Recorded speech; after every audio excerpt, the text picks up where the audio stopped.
How's it going, everybody? Trainwreck here. Gonna break this video down a little bit different than usual. I got a whole bunch of new stuff in lately. Trains has been a problem in my life lately, as I'm sure it is for mostly everyone in this hobby. Got multiple orders in recently. Each one of those orders, I end up using one of the partnership program, I guess you can call it, codes that a couple of the guys out there have right now. $10 off. You put their code in, they get a kickback. Great system. I love it. I think it's great. So instead of doing an unboxing like I did before, those aren't as fun. Gonna run some trains, point out what I got, and go from there.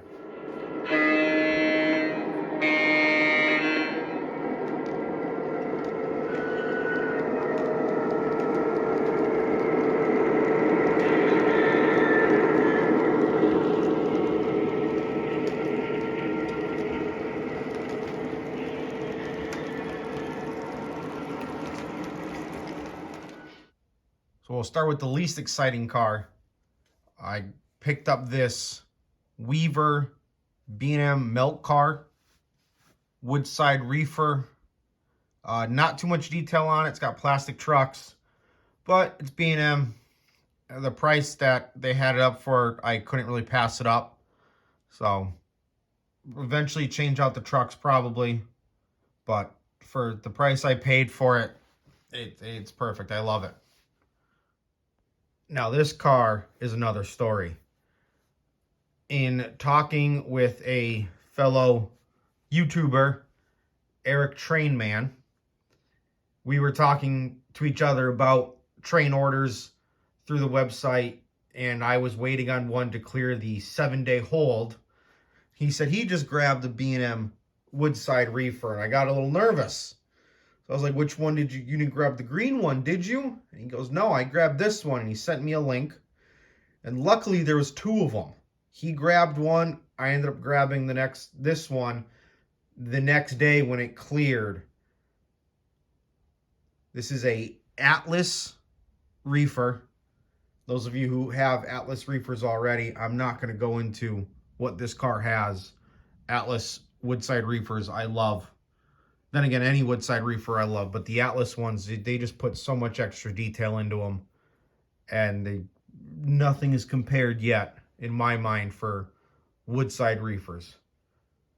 So, got this to go with my Boston and Maine passenger train. I haven't done any research yet to see if this was an actual car, and I do want to look into it to see if they actually had this on passenger trains. It would kind of make sense, but I don't know how they would transport the ice to the cars unless it was just this would get it to the service facility, service the passenger cars, and then the train would go. I'm assuming it was done that way. If somebody knows, let me know, please. Save me some time with the research. But this car is, this was a little more expensive than what I've been normally buying. Lately, I've been trying to buy stuff that's on a good deal and something that's not close to MSRP. And I actually just noticed the sill step's broken. Actually, it's about to fall off almost. Well, that just means it's prototypical now. I'll go ahead and fix that one of these days.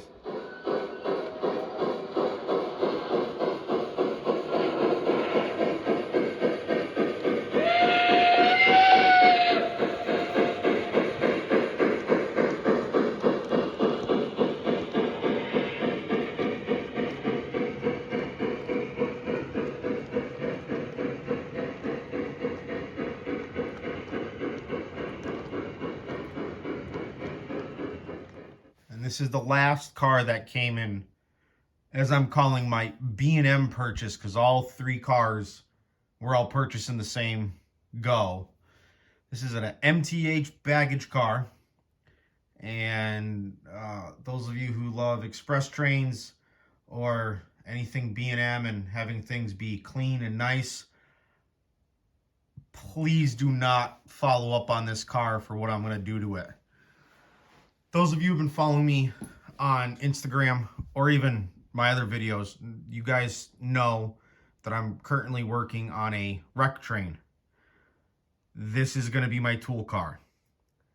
The photos that I have found online show that it was very beat up. There's going to be some plywood work done to it. A lot of rust, heavy rust in obvious areas. And just completely, unfortunately, do some things to this car that should never be done.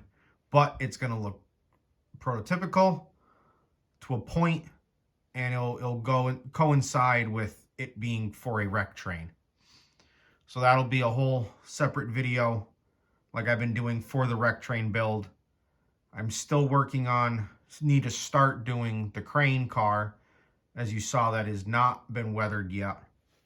That should be fairly easy to do.